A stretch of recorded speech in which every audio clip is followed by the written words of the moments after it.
चलिए भाई, तो मैं आ गया हूँ आज DPI, जहाँ पर आज DED संघ के विद्यार्थी जो है अपने मांगों को लेकर के विभाग में आए हैं। और मैं आप सबसे अब क्या क्या विद्यार्थी जो अपना मांग रखते हैं, विभाग को क्या जानकारी मांगते हैं और साथ में क्या जो आश्वासन दिए हैं, ये सारे चीज़ आपके सामने हम लेकर के आए हैं। तो आप जो सारे विद्यार्थी के अब बात को आप सुनेंगे और साथ में मैं लेकर के आ रहा हूँ सर विकास सर से, जो अपने जो बात को यहाँ पर मीडिया के सामने रखेंगे। जी सर, बताइए सर, आज आपका जो आज दौरा रहा वो कैसा रहा और किस हिसाब से आपको जानकारी दिया गया इसके बारे में? आज हम लोग अपने साथ जो अन्याय हो रहा है, जो अपने साथ जो अपने हमारा हक है जो हमसे छीना जा रहा था, उसके खिलाफ आवाज़ उठाने हम आए थे। तो संचालक और सहायक संचालक सर से अपनी मुलाकात हुई है।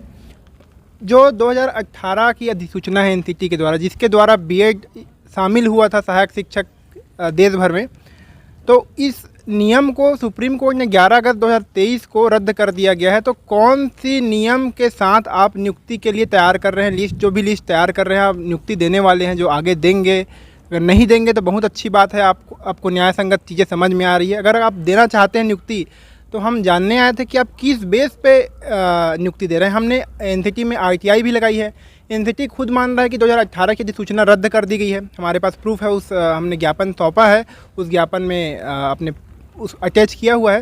तो एक अयोग्य व्यक्ति जिसको NCT भी नहीं मान रहा है, रामशरण मौर्य वर्सेस UP वाले केस में क्लियरली जजमेंट है कि NCT के नियम को मानने के लिए सभी राज्य बाध्यकारी है। तो वो नियम ही अब नहीं बचा है। तो किस नियम के बेस पे DPI और सरकार BED वालों की नियुक्ति की तैयारी कर रही है, हम ये जानना चाह रहे थे। इसके खिलाफ हम आज आए थे। यहाँ 500 से 700 साथी हम उपलब्ध थे, कुछ साथी अभी चले गए हैं।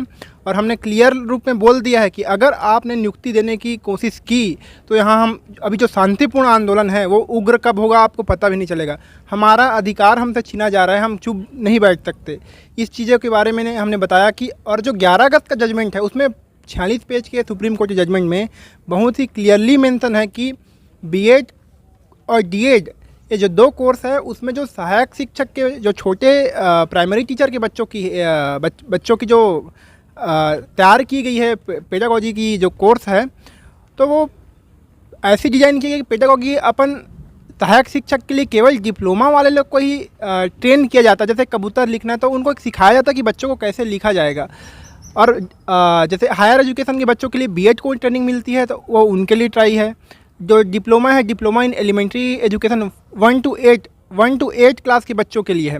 तो हम 1 to 8 के लिए अपने अधिकार रखते हैं। हमने कभी नहीं बोला कि हमको वर्ग 1 में अधिकार दो। अगर हमारे साथ अन्याय हो रहा है, NCT ने जैसे ब्रिज कोर्स के माध्यम से BED को अलाउ किया था, तो हमारे लिए भी एक ब्रिज कोर्स आना चाहिए जिसमें हमको वर्ग 1 में व्याख्याता में मौका मिलना चाहिए। एक ऐसा न्याय है कि उनको न्याय मिल रहा है, हमारे खिलाफ अन्याय हो रहा है। तो हम यही चाहते हैं कि जब तक माननीय हाईकोर्ट के द्वारा अंतिम निर्णय नहीं आ जाता कि BED योग्य है कि अयोग्य है, तब तक किसी भी एक वर्ग को नियुक्ति ना दी जाए। हम नहीं चाहते कि DED को भी अभी नियुक्ति दी जाए, हम नहीं चाहते कि BED को भी नियुक्ति दी जाए। हम चाहते हैं कि नियुक्ति पे रोक लगे। और सरकार चुप क्यों बैठी है? अर्जेंट हियरिंग में हमारा साथ क्यों नहीं दे रही? हम लोग चाह रहे हैं कि अर्जेंट हियरिंग हो। सरकार ने आज तक जवाब नहीं सौंपा है, जिसकी वजह से अर्जेंट हियरिंग में दिक्कतें आ रही हैं। तो सरकार जागे, हम उसको जगाने आए हैं नींद से। आप एक अयोग्य व्यक्ति को नियुक्ति दे देंगे तो मामला बहुत गंभीर बनेगा, बड़ा बनेगा। हमारे प्रदर्शन के लिए आप तैयार रहिए। हमारी आवाज़ सुप्रीम कोर्ट तक गई है। हमने सुप्रीम कोर्ट से भी बोला है कि अर्जेंट हियरिंग करवाओ, और वहाँ से भी हमने कोशिश की है।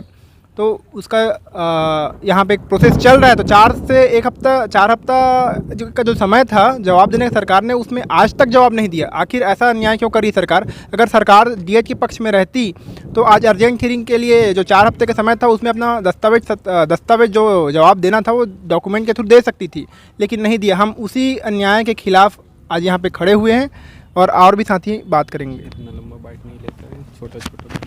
जी सर, आप क्या अनुरोध करना चाहेंगे विभाग से और सरकार से? आप कुछ अनुरोध करना चाहेंगे क्या, आप बताइए। हम जितने भी यहाँ पे साथी उपस्थित हैं सब DED डिप्लोमाधारी हैं। जो हमारे साथ अन्याय हो रहा है, हमारे अधिकार का जो शोषण किया जा रहा है, उसी के खिलाफ हम यहाँ पे आए हैं। क्योंकि 2018 से हमारा शोषण हो रहा है ना। और आज जब 2018 से शोषण हो रहा था और 11 अगस्त 2023 को सुप्रीम कोर्ट का स्पष्ट जजमेंट आ गया कि BED वाले प्राइमरी शिक्षक बनने के लिए पात्र नहीं हैं, और इसको फॉलो करते हुए बिहार राज्य, हिमाचल प्रदेश, यहाँ तक कि है ना, केंद्रीय विद्यालय संगठन ने भी बीएड को प्राइमरी शिक्षक से बाहर कर दिया है। फिर भी हमारे राज्य छत्तीसगढ़ में समझ नहीं आ रहा है कि किस नियम के तहत बीएड वालों को नियुक्ति देने की तैयारी चल रही है। हम अधिकारियों से भी पूछ रहे हैं कि आप किस नियम के तहत बीएड वालों को नियुक्ति दे रहे हैं, तो वह भी, उनके पास भी कोई जवाब नहीं है। तो हमारे साथ जो हमारे अधिकारों का जो हनन हो रहा है, उसी के खिलाफ हम यहाँ पे बताने के लिए शासन को और अधिकारियों को अवगत कराने के लिए आए थे, लेकिन अधिकारी मानने को तैयार ही नहीं है और यहाँ तक जवाब भी नहीं दे पा रहे हैं कि हम पूछ रहे हैं कि किस नियम के तहत आप बीएड को नियुक्ति दे रहे हैं, उसका भी जवाब अधिकारियों के पास नहीं है। और हमारा केस हाई कोर्ट में भी चल रहा है। हाई कोर्ट में हम अर्जेंट हियरिंग के लिए अर्जी कर रहे हैं, फिर भी हमको अर्जेंट हियरिंग नहीं मिल रहा है। तो सरकार जब जितनी जल्दबाजी ज्वाइनिंग के लिए कर रही है, उतनी हड़बड़ी, इतनी ही जल्दबाजी अर्जेंट हियरिंग के लिए लगा दे तो न्याय हो जाए। हम लोग चाह रहे हैं कि हम बीएड वाले या डीएड ऐसा किसी के पक्ष में नहीं है, हम चाह रहे हैं कि न तो बीएड को नियुक्ति दे और ना ही डीएड को नियुक्ति दे। जब तक माननीय हाईकोर्ट का अंतिम निर्णय नहीं आ जाता तब तक नियुक्ति को कुछ दिन के लिए रोक के रखे।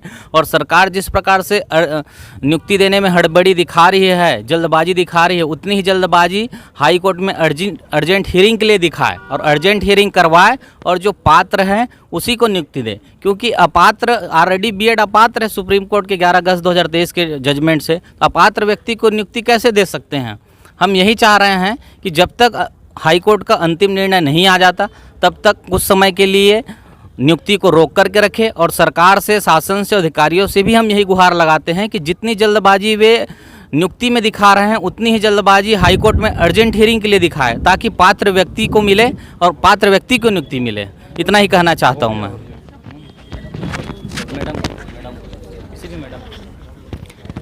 11 अगस्त 2023 के जो माननीय सुप्रीम कोर्ट के जजमेंट में साफ लिखा गया है कि प्राथमिक टीचर के लिए, पीआरटी के लिए बीएड अपात्र है। लेकिन ये सरकार किस नियम पे, कौन सा जजमेंट का फॉलो कर रहे हैं जिसके तहत बीएड वाले को प्राथमिक शिक्षक में ज्वाइनिंग दिया जा रहा है। यही विभाग से हमने पूछा और पूछना चाहा, लेकिन किसी प्रकार का जवाब नहीं मिला। मैं सरकार और इस विभाग से निवेदन करता हूं कि आप राजनीति की वोट मत खेलिए और ये गेम बीएड डीएड मत कीजिए। आप एक न्याय संगत निर्णय लीजिए और बीएड को बाहर कीजिए। चलिए मैं और कुछ विद्यार्थी से सवाल लेता हूँ कि क्या क्या उसके मांगे हैं विभाग से। जी मैडम बताइए, आपकी क्या मांगे हैं सरकार और विभाग से? जी हमारी यही मांग ये है कि जब तक हाई कोर्ट का ऑर्डर ना आए तब तक नियुक्ति ना दे। जैसे ही ऑर्डर आ जाएगा, चाहे बीएड को मिले चाहे डीएड को मिले, लेकिन जब तक हाई कोर्ट का ऑर्डर नहीं आता है तब तक नियुक्ति ना दे। बस यही। जी और मैं साथ ही मैं बोलना चाहूँगा कुछ अपने मांग जो रखते हैं, कुछ बात करना चाहते हैं, आप रख सकते हैं अपने विभाग, अपना जो जानकारी देना है उसके लिए।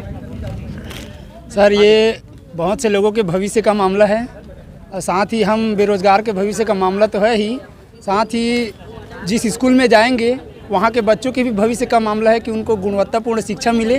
इसके लिए जो पात्र हैं उन्हीं को शिक्षक पद के लिए, सहायक शिक्षक के लिए नियुक्ति दी जाए। बहुत बहुत धन्यवाद। ये साथ में एक और मैडम से मैं जानना चाहूँगा कि क्या उसके मांगे हैं मैम की। जी मैम बताइए।